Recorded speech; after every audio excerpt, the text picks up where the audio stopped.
Oui. Si la restitution des têtes maories paraît tout à fait logique, qu'est-ce que nous devons penser avec une actualité brûlante qui est la demande du Bénin de la restitution d'œuvres d'art du Bénin qui ne sont pas des êtres vivants, ou qui ont vécu, mais qui ont pu être pillés ou qui ont pu être achetés. Il y a donc une thématique totalement différente. Qu'en pensez-vous ? Les questions de restitution sont des questions extrêmement complexes parce qu'il y a une dimension juridique, il y a une dimension sensible, il y a aussi une dimension stratégique. Les musées, pratiquement tous les musées, je crois que c'est aussi vrai pour beaucoup de musées de beaux-arts, sont composés d'œuvres qui n'ont pas été faites pour être là où elles sont aujourd'hui. Donc les musées sont des pillards par essence. Ils sont composés de rétables qui étaient faits pour être ailleurs que sur les murs d'un musée. Alors, il y a un schéma légal, il y a d'autre part une sensibilité qui s'exprime et à laquelle on est obligé, et tant mieux d'ailleurs, d'être de plus en plus sensible. Il y a aussi, il faut bien le voir, de la part de ceux qui font la réclamation, une démarche stratégique, politique. Les objets, par exemple, je dirai un mot sans doute tout à l'heure dans ma présentation, les collections du Bénin qui sont au Quai Branly, elles ont été présentées au Bénin, à la demande du Bénin, il y a à peu près 7 ou 8 ans. Et à l'époque, elles n'ont fait l'objet d'aucune revendication, et l'équipe du pouvoir aujourd'hui était déjà largement aux affaires au Bénin à cette époque-là. Donc ce sont des questions sur lesquelles il est très difficile d'avoir une réponse globale. Il y a des arbitrages à faire. Le côté confortable de la position d'un musée national, c'est qu'il n'est pas le propriétaire de sa propre collection. Donc, en général, quand on pose cette question, je la renvoie à la direction des musées de France et au ministère de la Culture. Comme l'a rappelé M. Machin tout à l'heure pour les têtes maories, il y a eu une loi. L'État a la responsabilité de la gouvernance de ces collections.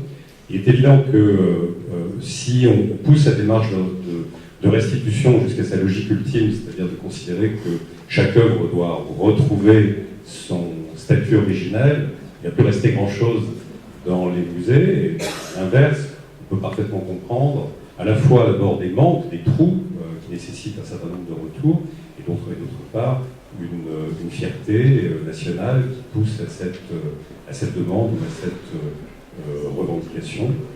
Donc ce sont des questions qu'il faut apprécier, je dirais, collectivement, en essayant à la fois de sentir l'air du temps et de ne pas tomber.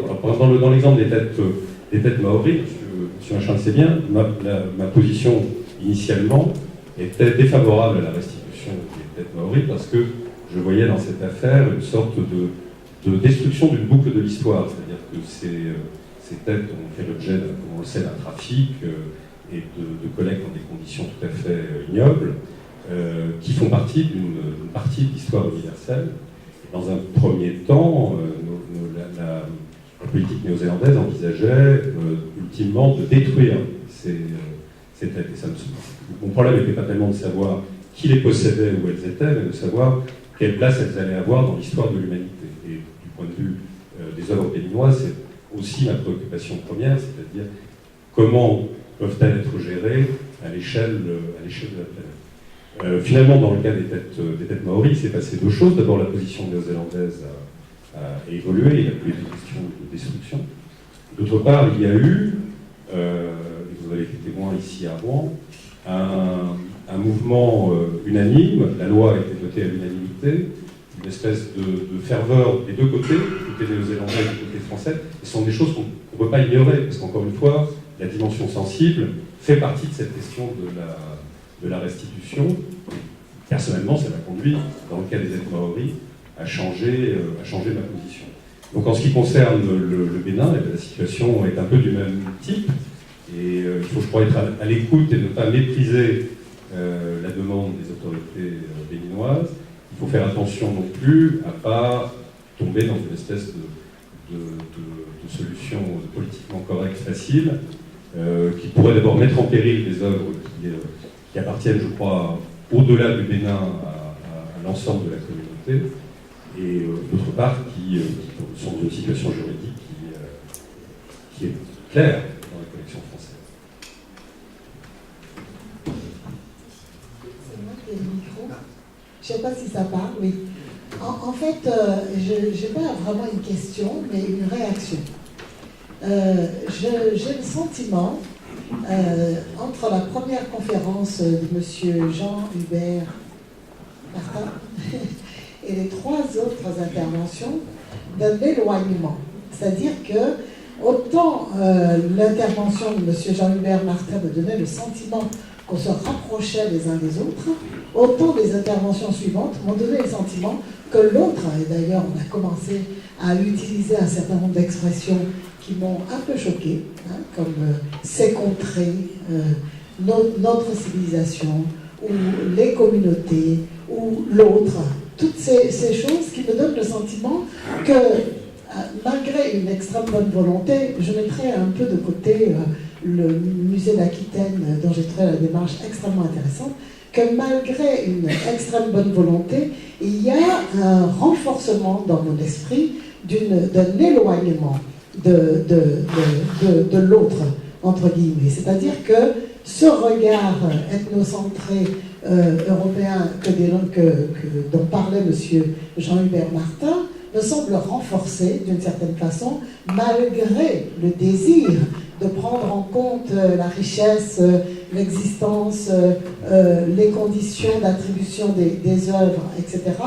Et il me semble que ça nécessiterait, et j'ai entendu ça dans l'intervention de M. Jean-Hubert Martin, que je ne connais pas, hein, mais j'ai entendu le désir d'une espèce de dissolution des frontières que je retrouve dans les interventions suivantes. Par ailleurs, pour avoir eu la chance extraordinaire de passer une journée entière enfermée dans le musée colonial, le musée qui se trouvait à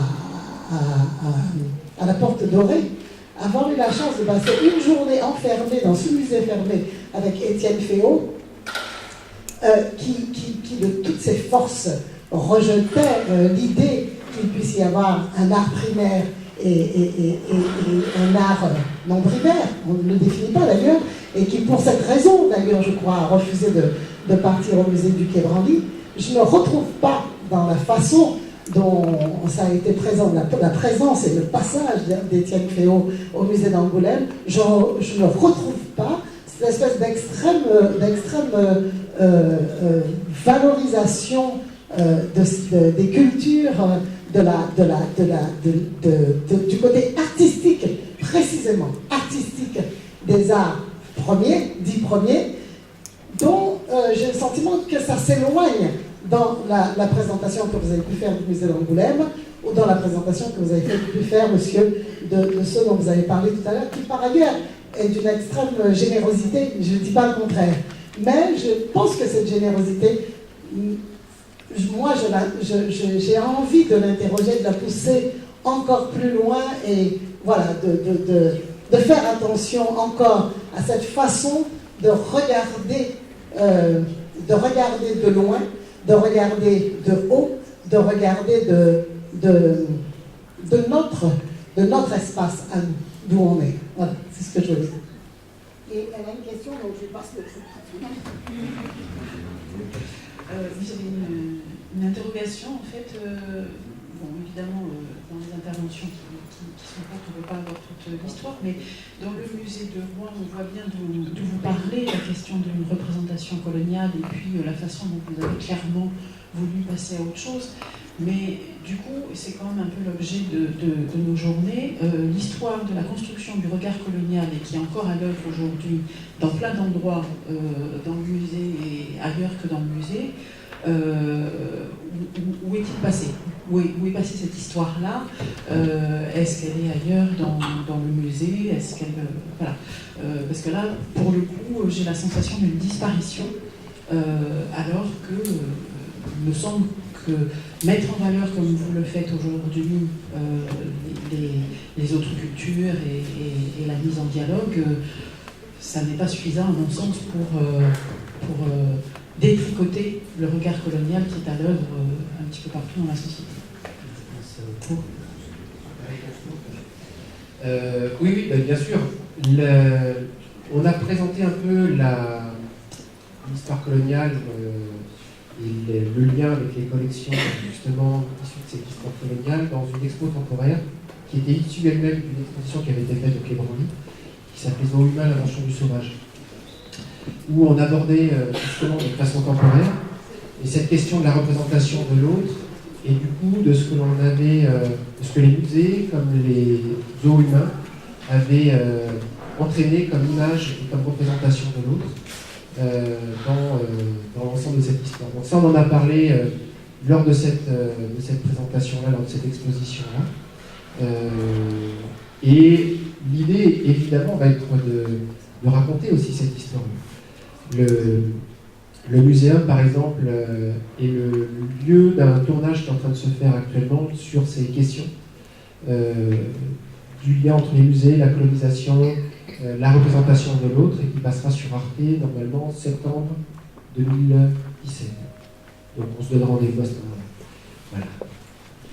La question que vous posez, je pense, est très importante, c'est-à-dire ces muséographies qui semblent datées, elles ont une valeur dans un discours historique, dans le regard sur ce discours historique, et ce que disait Stéphane Martin aussi, avec la crainte de la dissolution d'une boucle du temps, d'un témoignage d'une époque, même si cette époque est révolue, nous devons effectivement le prendre en compte.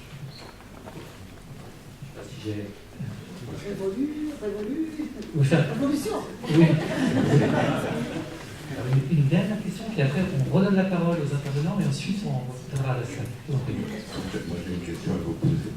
Oui, Jacques Coquet, je représente le musée maritime de Rouen et je voulais vous dire combien il y a de similitudes entre la ville de Rouen et la ville de Bordeaux et que le fait d'avoir un musée qui est situé sur l'axe Seine et qui, chez nous, la ville de Bordeaux, mais aussi la Réunie, est un fait important.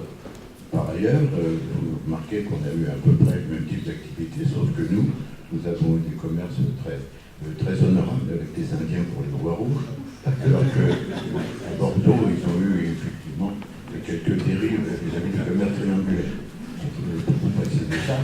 Pour le reste, on voit aussi combien il est intéressant de travailler avec un musée des Antiquités, du fait qu'on a eu des explorateurs nombreux et que notre musée a des tas de témoignages de cette période grandiose de notre passé maritime. Nous avons été longtemps le premier port de France. Il ne faut pas l'oublier. Et jusqu'à la Renaissance est passée, on a fait beaucoup de choses à Rouen et tout ça est un petit peu tombé dans l'oubli. Actuellement, on est cerné par des forains, on peut bien pénétrer dans notre musée, mais j'espère qu'il reprendra vie et que le patrimoine régional fera le musée maritime comme il se doit. Effectivement, c'est un musée très important pour l'histoire de Rouen et je crois que bien sûr qu'il y a un avenir pour ce musée, mais je voudrais aussi dire que la question du passé de Rouen vis-à-vis du commerce transatlantique, etc., doit aussi être prise en compte par l'ensemble des musées et l'ensemble des acteurs culturels de cette ville, et pas simplement dans un lieu à qui on dévoluerait cette tâche difficile.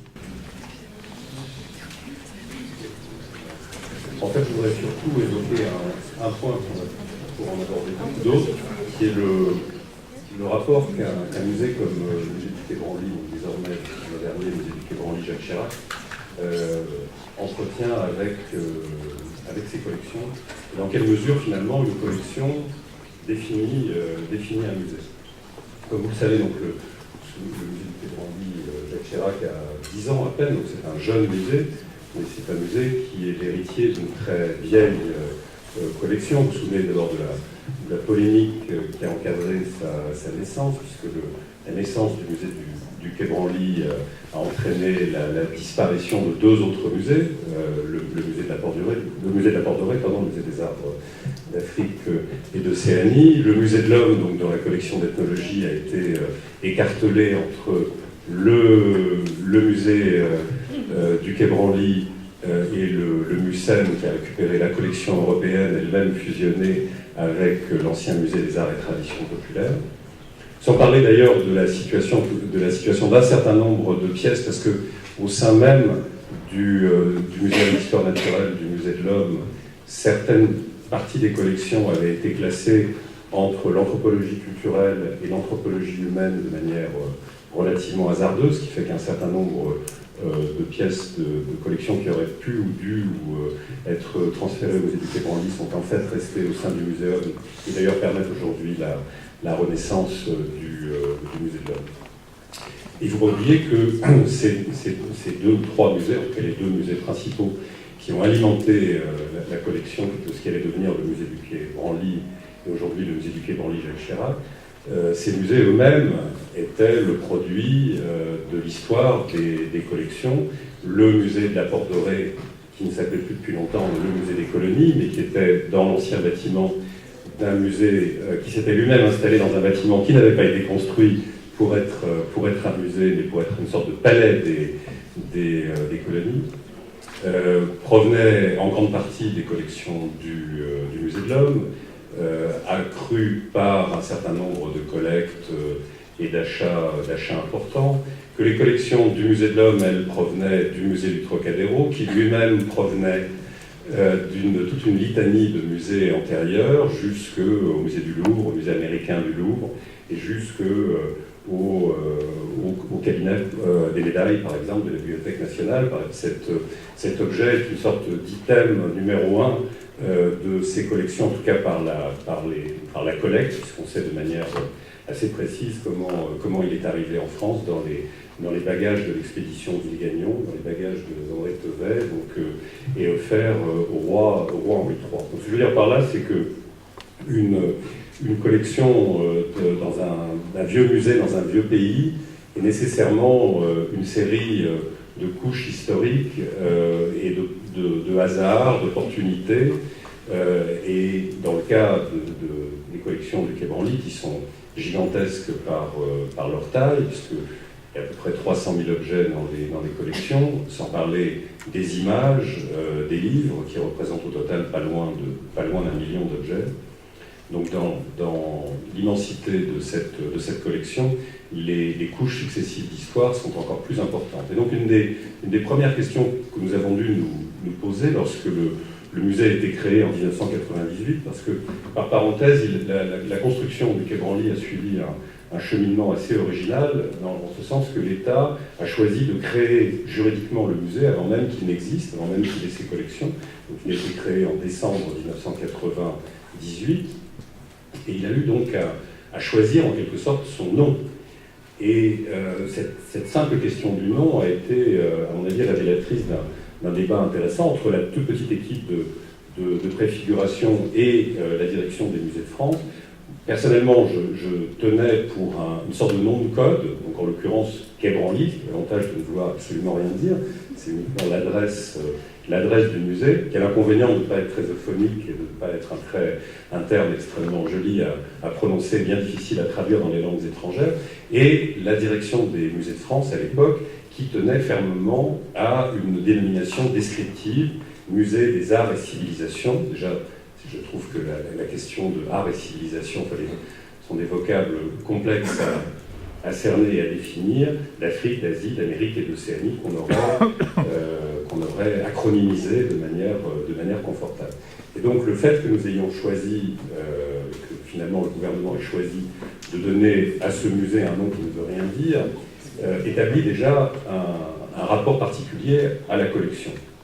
Le fait aussi que nous ayons dû, il faut bien le dire, démanteler notre musée pour constituer notre propre collection, nous a donné aussi un regard particulier sur la collection. D'abord, le sentiment fort, j'en parlais tout à l'heure en parlant de la question des restitutions, que notre collection n'est qu'un élément de la collection nationale. C'est-à-dire que et ça explique, je crois, beaucoup de ce qui s'est passé au Quai Branly depuis 10 ans, nous ne nous sentons pas propriétaires de ces collections comme un collectionneur privé peut se sentir propriétaire d'une œuvre qu'il a achetée à Damien Hirst. Nous en sommes le gestionnaire au nom de l'État français, qui lui-même est en partie le dépositaire au nom d'une communauté universelle. Ça ne répond pas complètement à la question qui se pose et qui se posera de plus en plus des restitutions, mais ça implique un rapport, je crois, différent à la collection. D'autre part, cette collection comprend, j'ai pris cet exemple pas tout à fait au hasard, mais cette collection comprend des pièces qu'on n'imagine absolument pas trouver dans un musée des civilisations. Donc là, vous voyez la mise au carreau d'un Gauguin immensément célèbre. Qu'est-ce qu'il fait au Quai Branly? C'est une question, par exemple, que je me suis posée quand j'ai pris la responsabilité de ce projet. Et personnellement, j'étais assez favorable à ce que cet ensemble de dessins de Gauguin que nous avons dans nos collections rejoigne le musée d'Orsay.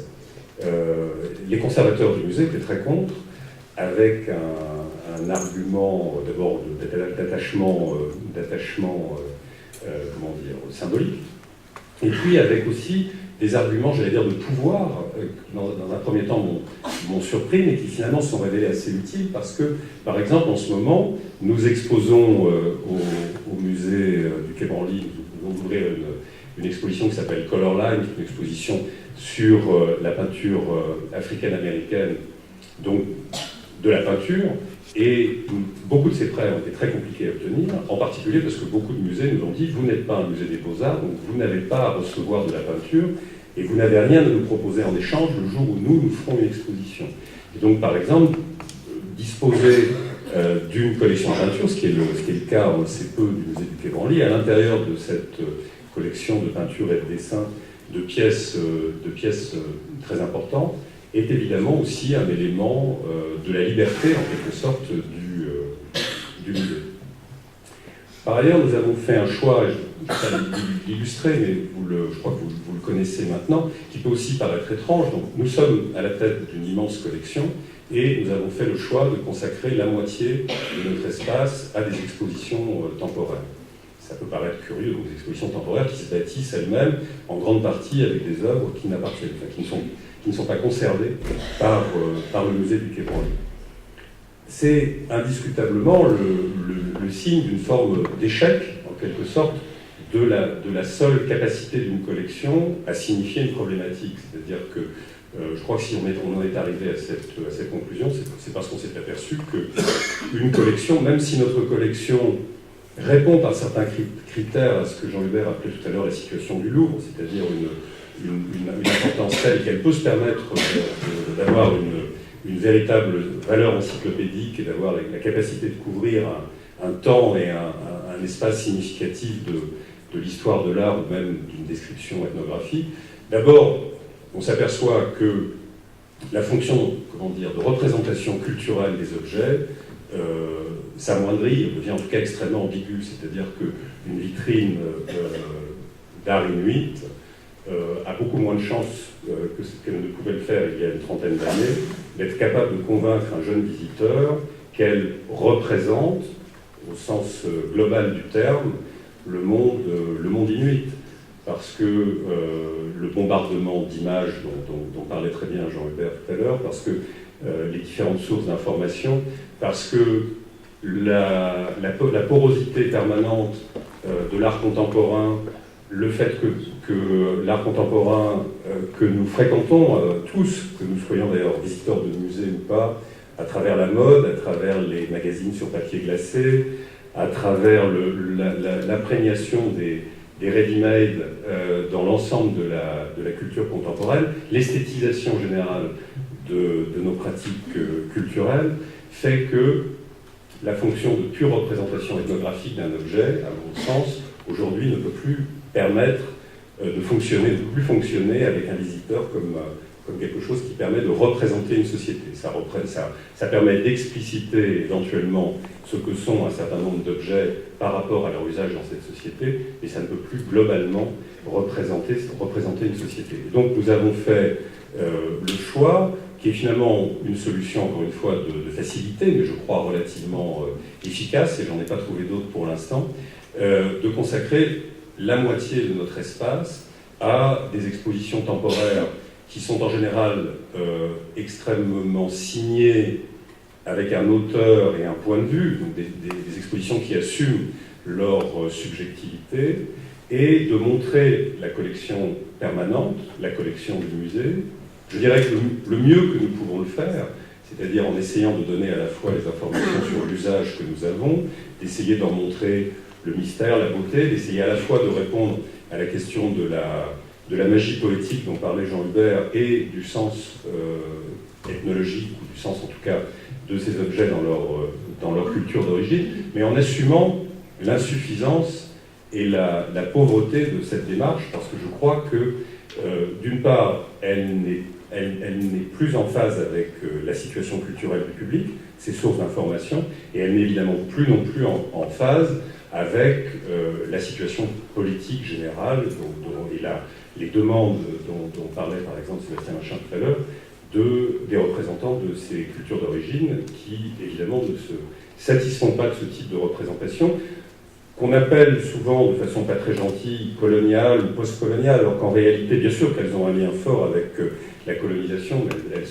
elles ne sont pas associées à une volonté de colonisation culturelle, elles sont simplement associées à une faible capacité, encore une fois, de ces objets de porter la charge de messages de plus en plus large qu'on veut leur faire assumer. L'autre aspect de cette collection que je voulais évoquer, c'est la question de son élargissement et de la question des acquisitions. Peut-être, encore une fois, à cause de l'origine dont je parlais tout à l'heure du musée, nous sommes extrêmement attentifs à ne pas fonctionner comme une sorte d'univers autarcique. Un des reproches que je faisais personnellement au moment où le musée est né au musée de l'Homme, c'était d'avoir trop longtemps ignoré qu'il s'était construit en 1937 dans un paysage culturel qui n'avait plus aucun rapport avec celui dans lequel il a terminé ses jours, en tout cas provisoirement, c'était dans un paysage où il s'était passé Magicien de la Terre, où le centre Pompidou existait, où il y avait la Fondation Cartier. Donc nous avons fait le choix, par exemple, dans le domaine de la création contemporaine, de nous concentrer essentiellement sur la photographie. Et là aussi, pour des raisons qui ne sont pas très satisfaisantes d'un point de vue théorique, qui sont des raisons, j'allais dire, aporiques, c'est-à-dire que nous n'avions pas la possibilité de faire autre chose. Nous nous sommes dit que ça n'avait pas de sens de construire une collection d'art plastique parce que nous n'avions pas la capacité physique, nous n'avions pas les conservateurs pour, nous n'avions pas les moyens de conservation, nous n'avions pas l'expertise nécessaire, que d'autre part, d'autres institutions, le Centre Pompidou, le Palais de Tokyo, existaient dans ce paysage, et qu'il fallait s'inscrire dans un périmètre qui est d'ailleurs extrêmement fluctuant. Et donc nous avons fait le choix de nous concentrer sur la photographie, parce que d'une part, nous avons une très bonne conservatrice pour la photographie, et souvent, je crois que le moyen le plus simple de faire de bonnes acquisitions, c'est d'être extrêmement pragmatique et de faire ça en fonction de l'équipe dont nous disposons. Et d'autre part, parce que, curieusement pour moi, qui ne suis pas du tout un spécialiste de la photographie circule aussi peu et aussi mal que les grandes installations ou que les arts plastiques, c'est-à-dire que les écoles nationales restent aussi étroitement fermées. On parlait tout à l'heure de la Nouvelle-Zélande. Il y a des photographes extraordinaires en Nouvelle-Zélande qui sont extrêmement peu représentés dans les collections publiques françaises. Je crois qu'ils ne sont pratiquement pas représentés dans les collections du Centre Pompidou. Donc nous avons fait ce type de choix. Voilà un autre objet des collections du musée pour vous montrer la diversité de ces collections. Je pensais bien que vous alliez évoquer la question des restitutions. Donc voilà par exemple un des objets de Béhanzin, si je ne dis pas de bêtises d'ailleurs, Béhanzin lui-même. Et donc cette question de quelle vie future pour ces collections, quelle place donner aux demandes de restitution, quelle place donner d'ailleurs aussi à une éventuelle répartition future des collections, parce que la situation en réalité est très différente. Je ne sais pas, pour prendre par exemple l'exemple de l'île de Pâques, dont on peut penser que 95% des moailles de l'île de Pâques sont encore à l'île de Pâques, et que donc l'urgence extrême de faire revenir à l'île de Pâques la vingtaine de moailles qui se trouvent réparties sur la planète n'est pas extrême, ce qui n'empêche un certain nombre de représentants des habitants de l'île de Pâques de demander cette restitution parce qu'ils estiment que ces objets, ce qui est vrai d'ailleurs, sont partis de manière spoliatrice, sont partis sans l'accord de la communauté. et la situation de l'art africain, où on voit bien que la quasi-totalité des œuvres historiques importantes se trouvent hors d'Afrique, et que donc au-delà même de la question de la restitution au sens d'une fierté nationale, en l'occurrence du trésor d'un chef d'État qui n'était pas un personnage particulièrement sympathique d'ailleurs, mais enfin, qui a été lui-même Béhanzin, oui, non. Mais quel rapport? Comment? Oui, absolument, non, tout à fait. Donc, je suis tout à fait d'accord sur ce point-là. Je voulais dire qu'au-delà même de la question d'une demande de restitution qui répond à un désir de fierté et de reconstitution du patrimoine national, se posera, j'en suis convaincu un jour, la question d'une meilleure répartition des richesses culturelles sur la planète, c'est-à-dire qu'il n'est pas possible que, éternellement, la quasi-totalité du patrimoine africain soit hors d'Afrique, je dirais, quelles que soient les demandes de restitution ou quelles que soient les questions juridiques, la situation juridique de ces œuvres. Il faudra qu'une partie de ce patrimoine retourne en Afrique. Je parlais tout à l'heure d'un monde un peu triste dans lequel toute la peinture italienne retournerait en Italie et toute la peinture française reviendrait en France. Mais la situation n'est pas la même lorsque un peu de peinture italienne se trouve aux États-Unis ou en France, ou lorsque, comme c'est le cas pour la sculpture africaine, la quasi-totalité de ce patrimoine se trouve à l'extérieur du pays. Et voilà, je voulais terminer par tout ça est un peu désordonné, mais je voulais terminer par une question aussi qui concerne les acquisitions. Alors, quelles sont les œuvres que nous cherchons à acquérir? D'abord, j'ai montré tout à l'heure un peu rapidement un fétiche sanguier, une statue sanguier, des œuvres africaines qui ont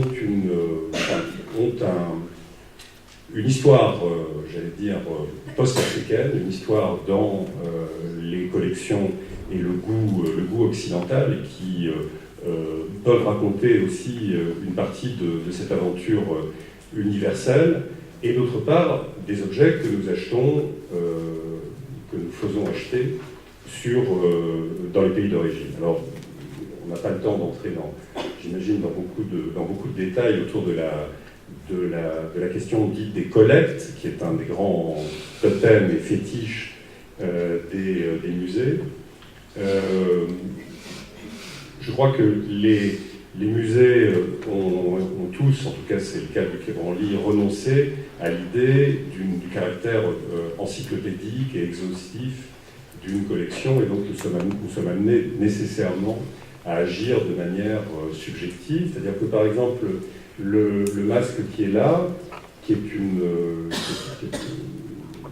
œuvre qui vient du nord de la région de l'Isan, dans le nord-est de la Thaïlande, a été acheté sur place après avoir été en quelque sorte commandé par un conservateur qui travaille avec des conservateurs de Thaïlande sur cette mascarade, qui d'ailleurs elle-même est de tradition relativement récente, dans un objectif spécifique qui est la préparation d'une exposition que nous allons faire dans quelques années sur les fantômes en Asie, de la même manière que, toujours en Thaïlande, il a collecté des affiches de films d'horreur thaïlandais qui sont liés aussi à la réalisation de cette exposition. Et donc je voulais par là signifier que la collection n'a plus du tout la même vertu, ou en tout cas la même fonction, par rapport au musée qu'elle pouvait avoir même à l'époque de Georges-Henri Rivière, c'est-à-dire qu'elle est une partie de sa mission, que l'élargissement de cette collection n'est pas considéré en soi comme un aboutissement et comme une pratique qui peut englober la totalité du champ de ce que le musée veut signifier, mais comme un des éléments de notre fonctionnement. Encore une fois, je parlais tout à l'heure de l'exposition qui vient d'ouvrir, qui s'appelle Colorline, et qui, sauf erreur de ma part, ne présente aucune œuvre appartenant aux collections du musée du Quai Branly, mais qui est totalement bâtie avec des œuvres empruntées, et qui en même temps traite d'un sujet, la discrimination raciale aux États-Unis après la fin de la guerre de sécession, enfin de deux sujets d'ailleurs qui sont conjoints très étroitement, mais qu'on peut aborder séparément, la discrimination après la fin de la guerre de sécession et l'art africain-américain tel qu'il a été produit, réalisé et non collectionné, collectionné en Europe au XXe siècle. Voilà quels sont les quelques points que je voulais, dans un certain désordre, évoquer. Je suis à votre disposition si vous avez des questions à me poser.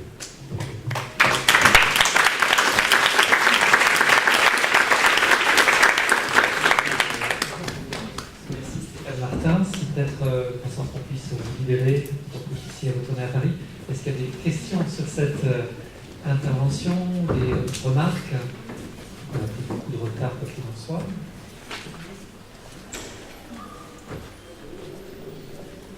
Oui, une question.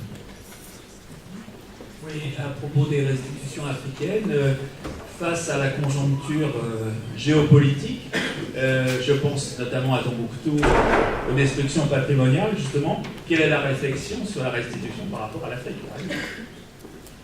Oui, c'est un vrai sujet. Par exemple, il y a au musée du Quai Branly les peintures de l'église de Gondar. C'est toujours un exemple qu'on cite quand on évoque ce type de situation. Des peintures qui ont été collectées par des chercheurs du musée de l'Homme dans les années 50, si je ne dis pas de bêtises, d'une manière qui aujourd'hui serait tout à fait inacceptable, puisqu'on a littéralement déshabillé l'église de Gondar de ces peintures pour les rapporter en France. Sauf que depuis, Gondar a été quasiment totalement détruit, que l'église dans laquelle se trouvaient ces peintures est en cendres, et que ce pillage, puisque ça a été réellement réalisé dans des conditions qui sont absolument inacceptables selon les critères d'aujourd'hui, a permis de sauvegarder ces peintures. Encore une fois, je crois que ce sont des questions, enfin en tout cas c'est mon sentiment, qui ne peuvent pas être appréhendées globalement.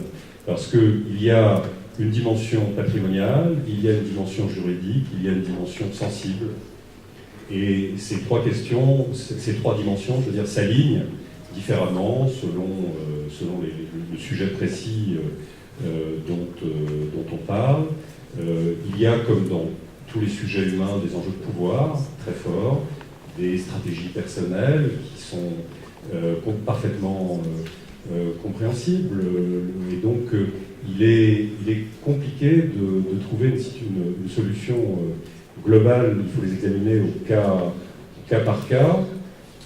Un autre exemple, par exemple, de cette extrême ambiguïté, c'est la situation des masques et des sculptures Hopi. Il y a, si vous vous intéressez à ce sujet, vous l'avez peut-être vu, il y a régulièrement, depuis 4 ou 5 ans, des ventes à Paris d'objets Hopi. Ces objets, ces masques et ces sculptures viennent de collections américaines qui entrent sur le territoire français avec l'autorisation de sortie du territoire américain délivré par les États-Unis d'Amérique. Lorsqu'ils sont vendus aux enchères à Paris, ils font l'objet d'une protestation des États-Unis qui s'oppose à leur vente, mais qui les a par contre laissés sortir des États-Unis pour être vendus. Les actions qui ont été entreprises par les représentants des Hopi devant la justice ont toutes échoué parce que, en droit français au pied de la lettre, ces objets sont en situation d'être vendus. Lorsque la première vente a eu lieu, le musée du Quai Branly a acheté un masque avant qu'il y ait le déclenchement de ces protestations, qui sont le fruit de ces protestations qui sont présentées par des structures qui sont elles-mêmes pas très faciles à identifier. Après ces premières, dont la légitimité est complexe à identifier, mais qui en général sont relayées par des ONG que nous connaissons bien. Après cette première protestation, nous avons cessé d'acheter des masques Hopi dans ces ventes, alors que légalement nous pourrions le faire. Donc voilà un exemple de la complexité de la situation, de la part subjective, du fait que je crois que cet exemple de ces masques et de ces sculptures Hopi illustre bien le fait qu'il n'y a pas de solution globale, qu'il faut réagir au cas par cas en essayant de trouver la meilleure solution possible. On peut encore faire une réflexion?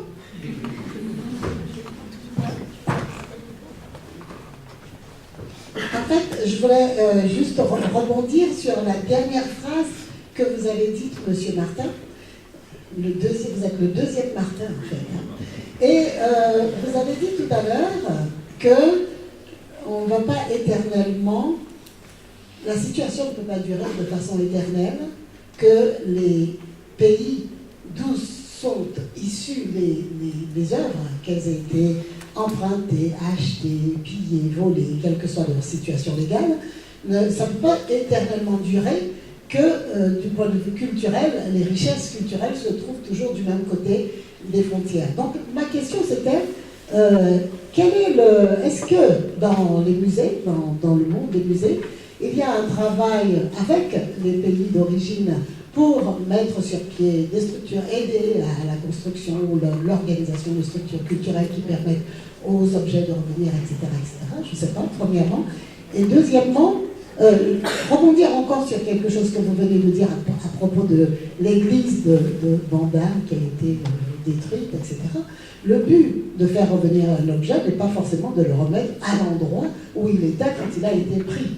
Je pense en particulier à toutes les œuvres d'art qui ont été pillées à des familles juives. Elles ne sont pas revenues dans les maisons en question puisqu'elles ont été démolies. Donc il y a bien un moment où on se pose la question du retour des œuvres à leurs propriétaires ou du retour des œuvres de manière symbolique aux autorités qui pourraient représenter ces familles ou ces gens qui ont été spoliés ou tout simplement brûlés dans des fours crématoires. Hein. Toutes ces questions-là sont abordées d'une façon ou d'une autre. Et là, voilà, c'est ça les questions que je me pose. Quel est l'accompagnement qui est fait? Et deuxièmement, quel est le mode de retour d'un objet en élargissant son contexte de départ? Merci.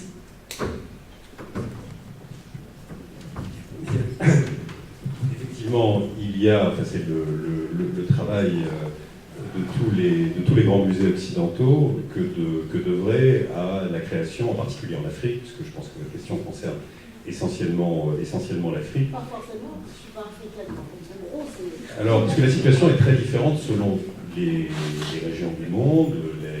La Chine, par exemple, a une stratégie particulière.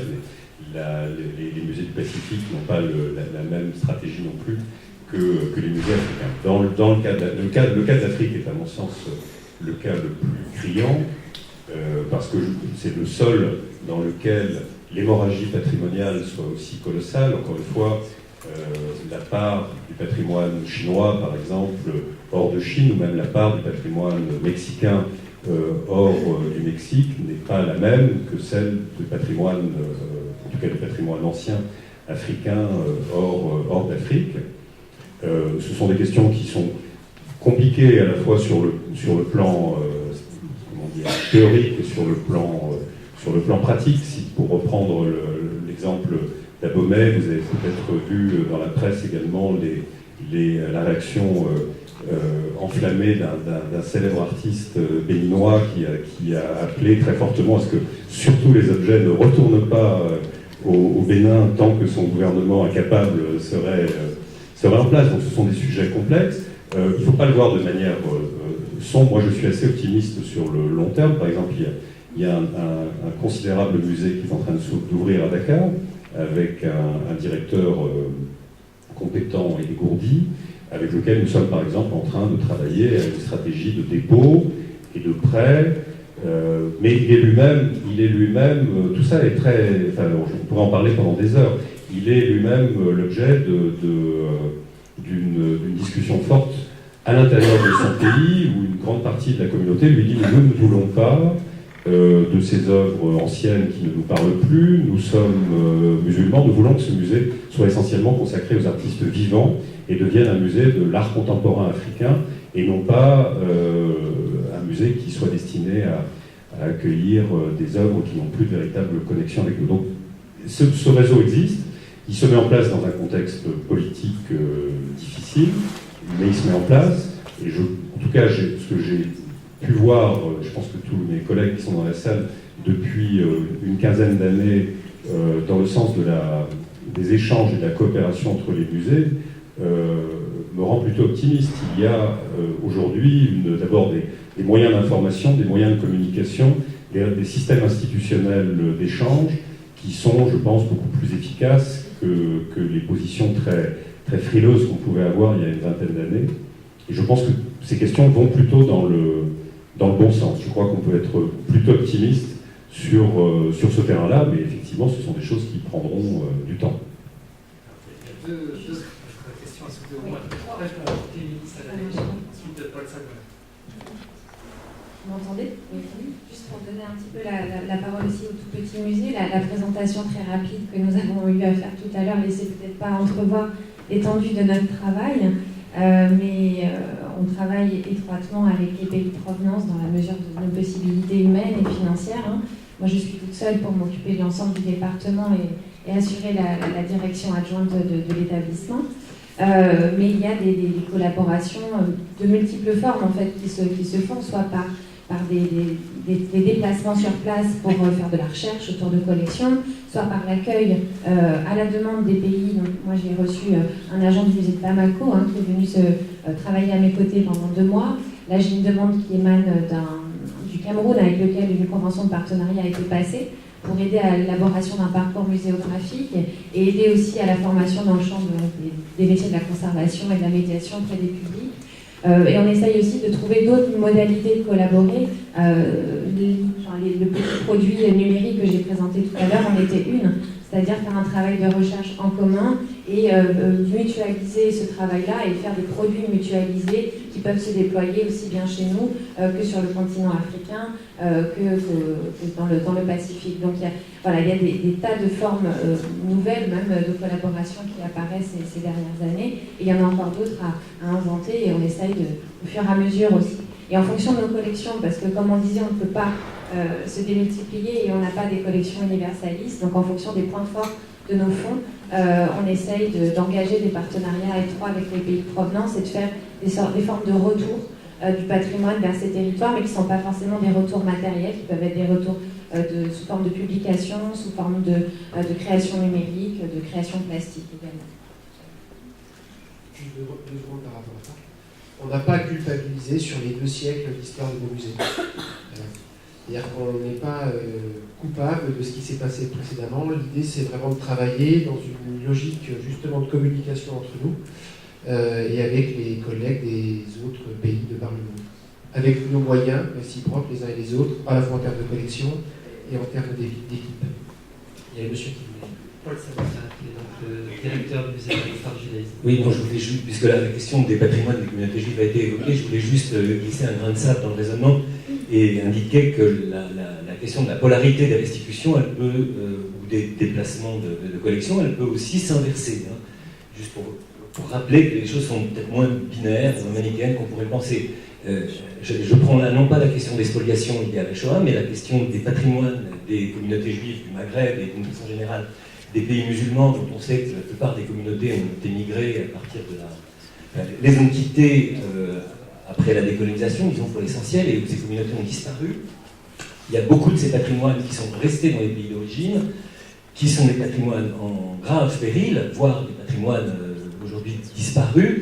Et donc la question qui peut se poser, c'est celle effectivement d'une exfiltration, j'emploie le mot avec des guillemets naturellement, de ces patrimoines, notamment vers la France, où une partie importante, en tout cas des Juifs du Maghreb, ont émigré à partir des années 60, d'autant que ces patrimoines étaient des patrimoines privés ou des patrimoines communautaires, donc on peut se poser la question. Alors évidemment, quand il y a des projets muséaux, comme ça peut être le cas en Tunisie ou au Maroc, de musées consacrés au judaïsme autochtone, c'est une question à prendre évidemment avec beaucoup de pincettes, mais on voit quand même dans cette question que les transferts ne sont pas forcément du nord vers le sud. Voilà. L'histoire de l'art a été abondamment attaquée pendant le début de ce colloque. On a parlé du désastre lazarien, notre père à tous en l'histoire de l'art. Alors quand on est directeur général de l'Institut d'histoire de l'art, est-ce que l'on peut repenser la question de l'histoire de l'art à l'aune des problématiques de la diversité de risque et un salut dans l'histoire de l'art pour la diversité. Merci Sylvain. Je savais bien que de toute façon, en intervenant dans une session qui serait introduite par Jean Hubert, l'histoire de l'art serait mise sur la sellette, mais en l'occurrence, ça me va très bien. Je vais essayer d'être assez bref, parce que je parle d'un point de vue qui est évidemment un peu différent de celui qui a été celui des intervenants précédents, c'est-à-dire que je ne vais pas parler de ma propre expérience, ni de commissaire d'exposition, ni de directeur d'institution, et de toute façon, je n'ai pas dirigé de musée au sens strict du terme. J'ai dirigé un établissement qui avait des collections, ce qui n'est pas tout à fait la même chose, et partir en fait d'une question qui a été posée par Jean-Hubert Martin à la fin de son intervention. J'étais absolument ravi, je dois dire, c'est-à-dire celle de la possibilité de l'existence aujourd'hui d'un grand récit global avec toutes les cultures, pour toutes les périodes possibles, etc. Parce que je crois que ce que l'on voit en partie à travers les discussions, à travers les contributions que nous venons d'avoir, et à travers des discussions qui sont beaucoup plus larges, c'est comment nous sommes aujourd'hui obligés, dans un monde qui est un monde effectivement globalisé, alors on peut mettre tous les bémols qu'on veut, évidemment il faut complexifier cette idée de globalisation, comment l'idée qui a donné naissance au musée, en tout cas en France, mais de façon assez générale, c'est-à-dire celle du Grand Muséum central des Arts de la République de 1793, dont il reste et trace très fortement dans la structure même qui est celle de nos musées, me semble-t-il, doit être réinterrogée et est très largement interrogée de façon très pratique et très concrète dans cette situation qui est la nôtre. Ce pourquoi je voudrais plaider, et peut-être que ça va avoir l'air un plaidoyer trop de mots pour la discipline que je représente, c'est comment on arrive dans ce contexte qui est un contexte de globalisation, mais qui va avec une forme d'éclatement, et j'étais très sensible dans les interventions qu'il y a eu précédemment au fait qu'effectivement on a une forme d'éclatement, on a des musées spécialisés avec des essais de recomposition qui sont très importants. Comment on arrive dans ce contexte-là, dans un espace élargi, à redonner le sens d'une continuité temporelle, redonner le sens d'un espace qui est un espace élargi mais effectivement global. Je ne vais pas en parler de façon internationale, même si d'une certaine façon, les rares exemples de musées véritablement fidèles à l'esprit du Muséum central de 1793 ne se trouvent plus en France. C'est par exemple le Metropolitan Museum de New York, plus que les musées français, sinon certains musées en région, mais dans les collections ne sont pas suffisants d'une certaine manière pour porter ce projet véritablement. Donc ce que l'on fait, c'est de juxtaposer des musées plus spécialisés, avec l'idée que l'on reconstruit d'un côté une continuité temporelle à travers cette juxtaposition, et puis une continuité géographique ou culturelle à travers une juxtaposition de spécialisation. Or, évidemment, ce qui est frappant si je m'arrête au cas français, c'est que nous vivons dans une structure nationale qui s'est très profondément renouvelée. On voit à quel point d'ailleurs elle est source de débats aujourd'hui, renouvelée d'un point de vue social, et je pense que ça a un effet extrêmement important, qui n'est pas seulement un effet lié à l'idée de démocratisation des publics, des musées, qui est une ancienne, mais qui est aussi lié au fait qu'on est allé effectivement, enfin nous vivons dans une société où les pratiques culturelles ont été très largement déhiérarchisées, et où au modèle unique et pyramidal qui existait auparavant s'est substitué une multitude de modèles partiels, et certainement très fortement individualisés. Comment on reconstruit du commun à partir de là, ça me semble être une première question. Une structure nationale qui s'est évidemment très fortement diversifiée en termes d'origine des populations, que cette origine soit ensuite visible ou qu'elle ne le soit pas. À mon sens, si l'on pense dans ce terme national, on peut décider que le cadre national n'a pas d'intérêt. Là, je me situe vraiment dans ce cadre national. Il me semble que l'ensemble de cette situation doit être pris en compte. Et puis, on peut dire un renouvellement aussi, ou une recomposition, en termes, je ne sais pas s'il faut l'appeler culturel, dans un autre sens que celui qu'on a employé jusqu'à présent ici, qui a au moins autant à voir avec la question de l'éducation et du niveau d'éducation et du niveau de connaissance minimal. Puisque nous sommes dans une situation paradoxale, et j'étais très frappé par certaines choses qui ont été dites sur le bagage nécessaire pour comprendre les œuvres, cette espèce de façon dont l'histoire de l'art est effectivement attaquée, et elle l'est de façon assez large de ce point de vue-là, comme nécessitant un savoir particulier et que ce savoir serait problématique. Je dis que nous sommes dans une situation paradoxale parce que, précisément, le niveau d'éducation globale de la population française est évidemment beaucoup plus élevé qu'il ne l'était précédemment. Et qu'on pourrait penser qu'au contraire, d'une certaine manière, du coup, les musées pourraient jouer avec cette manière dont le niveau général s'est élevé, travailler avec. Ça pose la question de l'enseignement d'histoire des arts à l'école, etc. Je ne vais pas en faire un sujet aujourd'hui.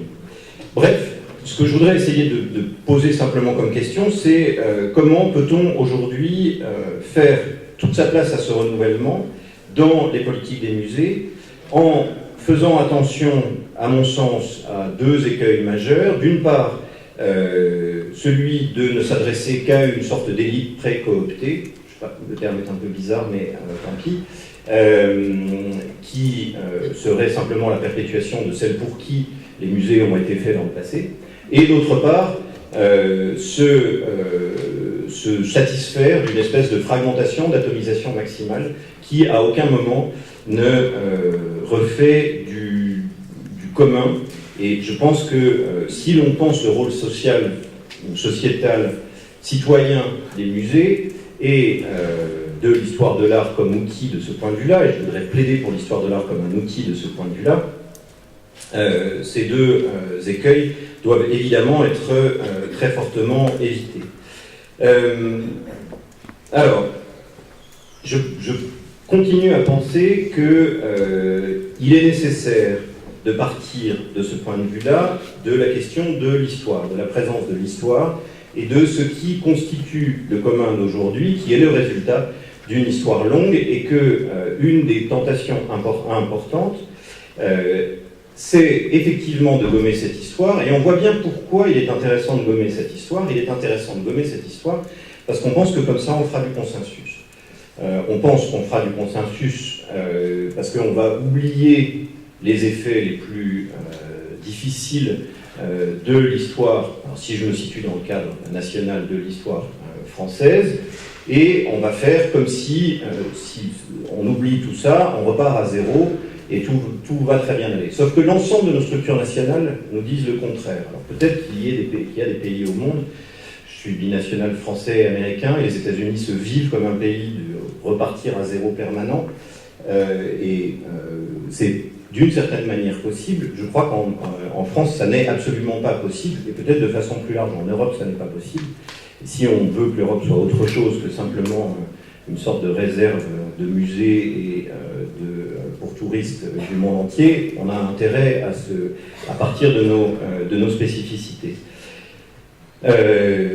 On voit bien en même temps que la France a un problème très important pour affronter ces dimensions historiques dans leur complexité et dans leur caractère de dissensus, puisque en gros on met à peu près, nous sommes peut-être les grands spécialistes internationalement de ce point de vue-là, entre 50 et 70 ans avant de commencer à digérer un événement. On est peut-être en train de commencer à digérer plus ou moins, et encore on voit que ça revient régulièrement dans le débat public, la guerre d'Algérie et l'indépendance de l'Algérie. Donc effectivement on a un problème spécifique. J'insiste très fortement sur ce fait que je crois, alors ça peut être une position théorique, et je l'assume d'une certaine façon, que le débat démocratique, il est fait de dissensus et pas seulement de consensus, et que le musée doit être normalement effectivement un lieu de d'émerveillement, je ne sais plus quels sont un certain nombre des termes qu'on a entendus, mais aussi, et je pense que ça a été aussi montré par les exemples que nous avons vus, un lieu de réflexion, un lieu de débat, mais d'abord pas de débat de société périphérique par rapport au musée, de débat dans le musée lui-même.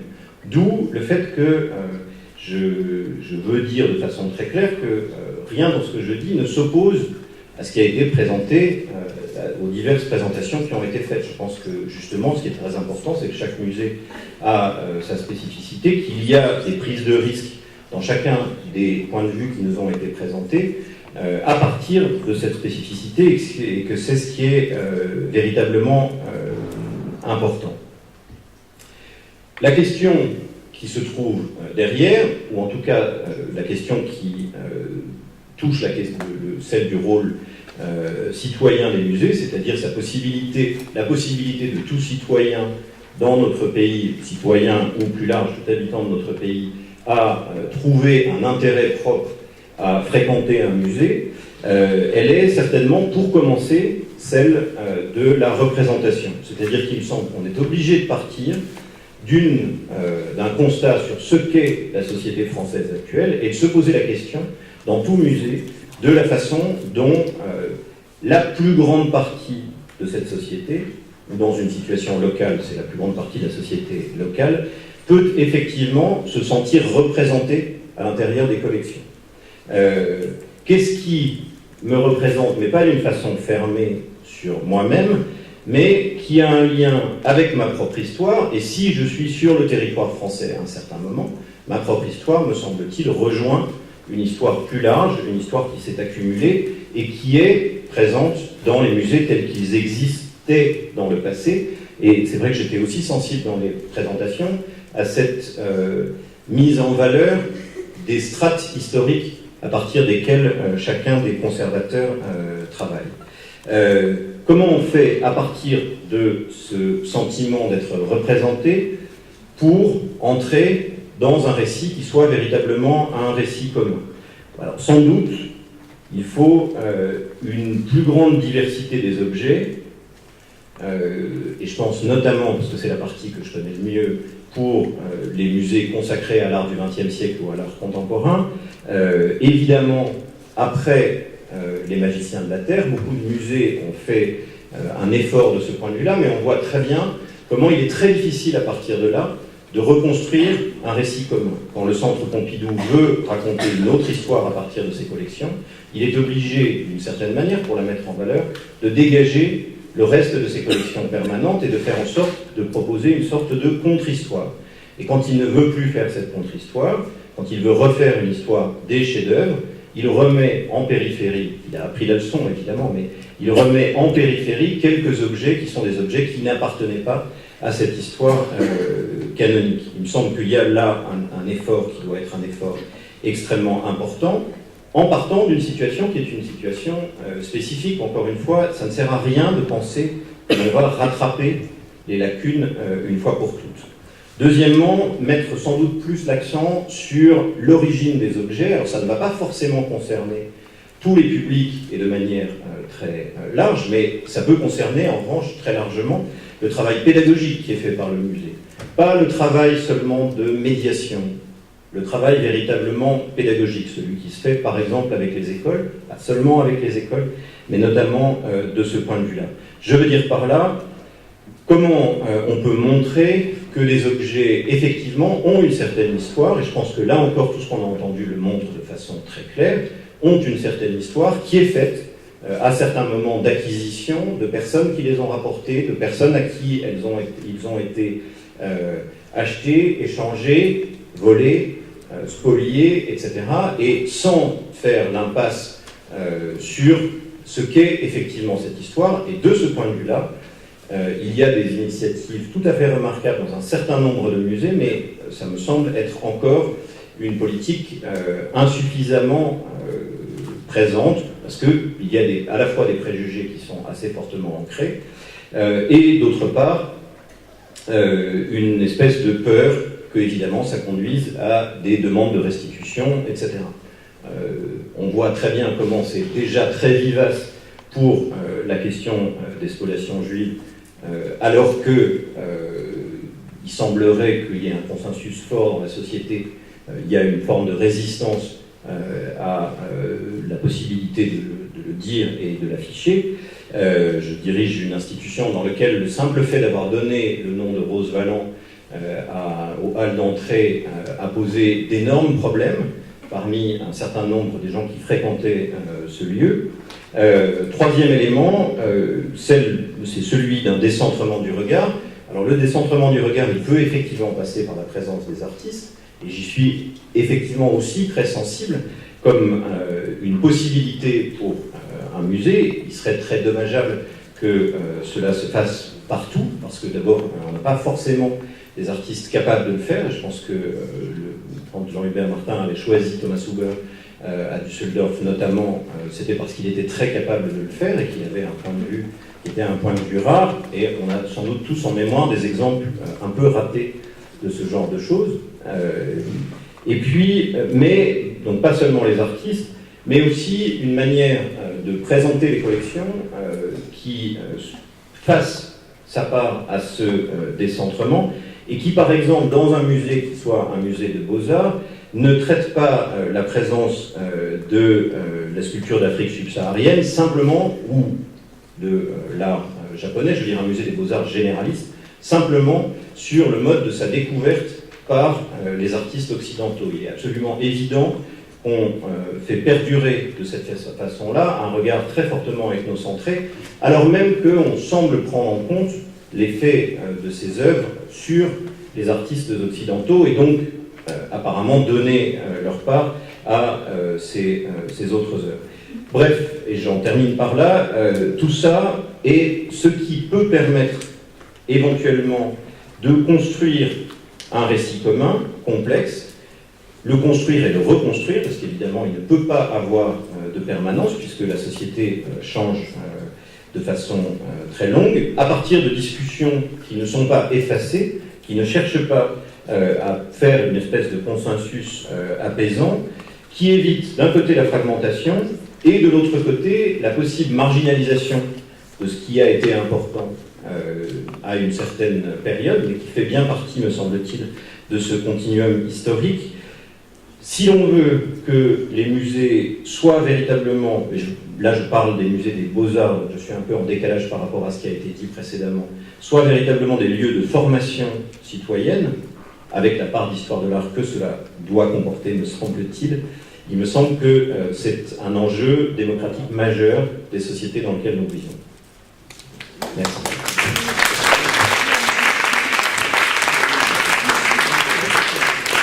Merci Éric de Chasset. Je crois effectivement que la question de l'histoire, l'histoire de l'art n'est pas une exception. Elle a eu aussi une histoire. Il y a l'histoire de l'art. Et quand on interroge l'histoire de l'art, évidemment, on remet en question des jugements univoques. Et je crois qu'effectivement, c'est pas tant la critique de l'histoire de l'art que la critique de l'unicité de l'histoire de l'art, de l'exclusivité dans un musée que Jean-Hubert Martin faisait. Quand Jean-Hubert Martin disait tout à l'heure, par exemple aussi, il y a des chefs-d'œuvre là-dedans, que vous avez probablement des chefs-d'œuvre de demain. Vous ne faisiez pas allusion, Jean-Hubert, à des œuvres que vous collectiez, il y a des œuvres qui étaient présentes dans certaines collections et que l'on regardait avec un nouveau regard, c'est-à-dire l'histoire de l'art, on reprend les collections, on les re-regarde, et là-dedans on peut identifier des choses qui nous parlent aujourd'hui plus fort que d'autres, qui sont plus importantes qu'autrefois. J'ai un exemple, c'est le Walters Museum de Baltimore, qui a une œuvre, la Vénus africaine, c'est un buste de Cordier présenté au Salon 1848. C'est certainement pas la pièce majeure du Walters Museum pour les 50 ou 100 ans qui ont passé, mais c'est devenu aujourd'hui la pièce majeure du Walters Museum. Donc c'est bien en réinterrogeant les collections avec le regard de l'historien et de l'historien de l'histoire de l'art que l'on peut aussi retrouver ce qui fait sens pour nous aujourd'hui, et donc retrouver une forme là de consensus qui ne fait pas l'impasse, qui n'ignore pas les démons, je dirais, de l'histoire que l'on cherche à taire. Alors du coup, on va dire merci aux intervenants et à les autres intervenants de la deuxième table ronde.